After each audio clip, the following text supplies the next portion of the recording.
Hello there and welcome to Lunchtime News here on TV1. You're joining me, Devi Paldano.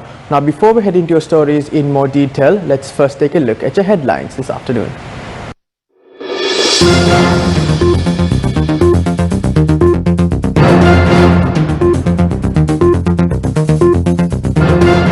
Sarath Weerasekara appointed as the Cabinet Minister of Public Security. An increase in student turnout, says the Education Ministry. The Crimes OIC of the Kolpiti police had passed away following a sudden illness. Cyclone Nivar makes landfall along India's southern coast. Argentina football legend Maradona passed away.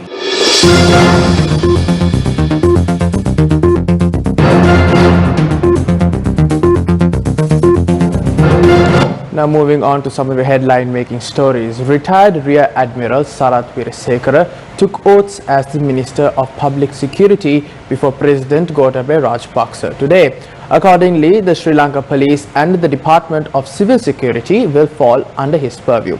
Minister Sarath Weerasekara is a senior officer of the Sri Lanka Navy who rose up to the ranks of Rear Admiral. He has also served in the capacity of Director General at the Department of Civil Security.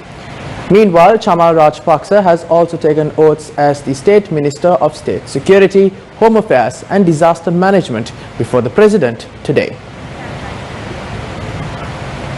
Meanwhile, the Education Ministry has said that it has observed a growth in student turnout after schools reopened this week.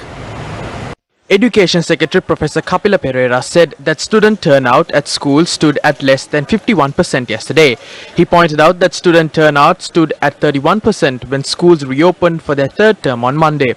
Schools that reopened this week but were closed due to COVID-19 fears have been directed to conduct online academic sessions. The Education Secretary said that schools will be allowed to cover up missed sessions after reopening for academic activities. 2 COVID-19 infected patients died yesterday. According to the Department of Government Information, a 45-year-old female from Colombo 12 has passed away on the 23rd of November at the Colombo General Hospital. Yesterday, it had been confirmed that she had died of COVID-19 and high blood pressure caused due to the virus.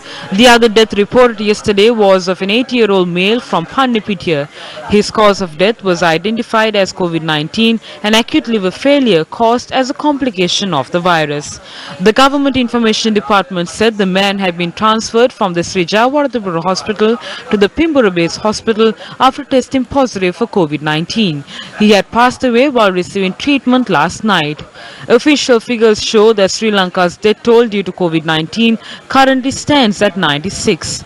Meanwhile, 502 COVID-19 patients were detected yesterday, raising the total tally of infections in the country to 21,469. 485 individuals had recovered from the virus, increasing the total number of recoveries to 15,447. Currently, 5,926 COVID-19 patients are under medical care in hospitals.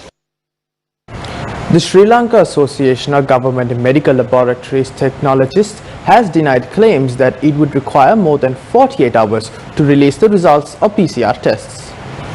දැනට ලංකාවේ රාජ්‍යංශයේ රසායනාගාර කිසිවක හෝ PCR පරීක්ෂණ පැය 7. The results of the PCR samples tested by state-run laboratories are issued in not more than 48 hours. It takes around 48 hours only at the Mullaeriyawa laboratory due to technical issues. But other state laboratories do not require more than 24 hours to release the results. Against such a backdrop, why is it taking more than 5 days to release the results? Is there a hidden entity that is delaying the process? If so, who is it? The people who claim that more than 5 days would be required to produce the results should be held responsible for this. Which laboratory was involved in producing late results? කොහෙටද මේ පරීක්ෂණ යවුවේ? කවුද මේ පරීක්ෂණ කරේ? මොකද්ද රසායනාගාරය කියලා නිශ්චිත වශයෙන් කියන එක. Now in another one of the headline making stories, the crime OIC of the Kolpiti police had passed away following a sudden illness upon admission to the National Hospital in Colombo. The chief inspector had gone to Golface Green today morning for regular exercises and thereafter had collapsed onto the ground.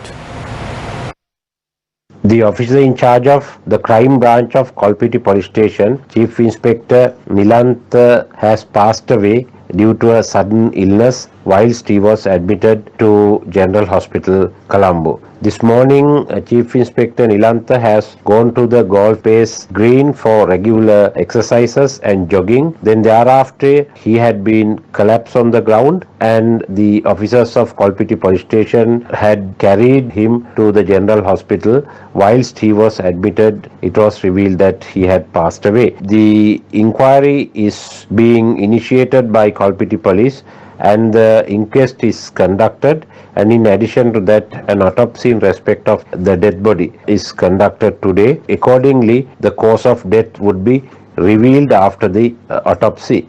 However, it has been disclosed that Chief Inspector Nilantha has been a heart patient for a long period, and he had undergone some surgeries in respect of heart diseases. We are conducting further investigation into the death. The National Movement for Consumer Rights Protection has raised concerns over the salary increments for state engineers amidst losses faced by their entities. සැමදෑම සිද්ධ වෙච්ච කාරණේ තමයි විදුලි ඉංජිනේරුවරුන් විසින් එළඹෙන්නා වූ රජයන් තුළ අදාළ Electrical engineers have always maintained close ties with ministers in charge, be it Ranjit Siyamalapitiya, Ravi Karunanayaka, Mahinda Amaravira or Dallas Alahaperuma. On some occasions, it is these engineers who design the minister's vision for the sector. They are granted salary increments up to 130% despite bringing immense losses to their institutions. That is of concern to us. If officials are claiming that the Ceylon Electricity Board is facing losses worth 324 billion rupees, how can officials be granted salary increments and bonuses? The administration of these bodies is burdening the people due to this move. ජනතාවගේ හිස මතට මේ බර පටවන්නා වූ සුදු අලියෙක් විදිහට විදුලිවල මණ්ඩලයේ පාලනාධිකාරී කටයුතු කරනවා. The Monetary Board of the Central Bank of Sri Lanka has decided to maintain the standing deposit facility rate and standing lending rate facility rate at the central bank at their current levels of 4.5% and 5.5% respectively. According to a media release issued by the central bank, the board arrived at this decision after carefully considering the macroeconomic conditions and expected development on the domestic and global fronts. In order to support the economic revival, the board decided to introduce maximum interest rates on mortgage-backed housing loans for salaried workers, while lending targets for selected sectors of the economy will be introduced in the near future.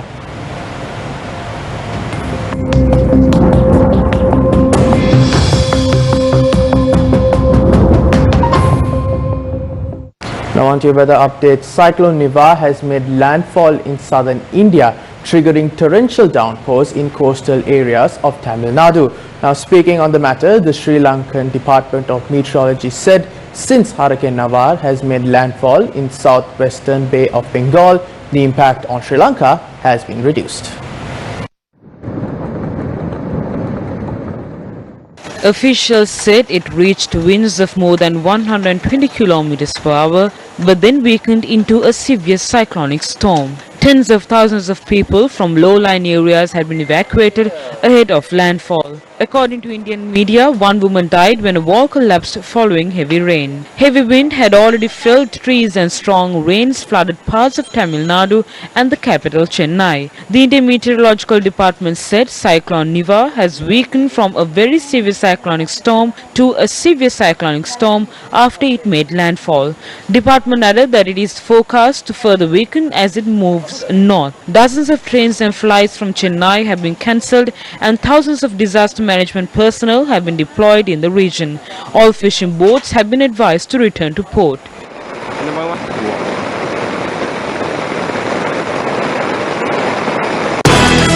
The first step. I didn't hear you. Could you repeat that, please? I said that we must not be in a hurry when we make our plans. මට හරියට ඇහුනේ නෑ. ආයෙමත් කියන්න පුළුවන්ද? මම කිව්වේ අපි සැලසුම් කරද්දී கூறியது சரியாக கேட்கவில்லை. மீண்டும் கூற முடியுமா? நாம் திட்டங்களை வகுக்கும் போது அவசரப்படக்கூடாது என்றே கூறினேன். The first step.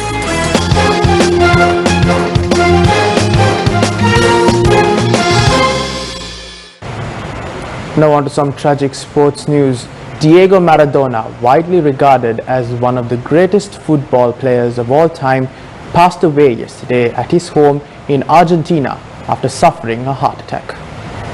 That is a wrap of lunchtime news here on TV1. For more news, log on to award-winning website, that is www.newsfirst.lk. For the News First team, I'm David Paldano. Take care.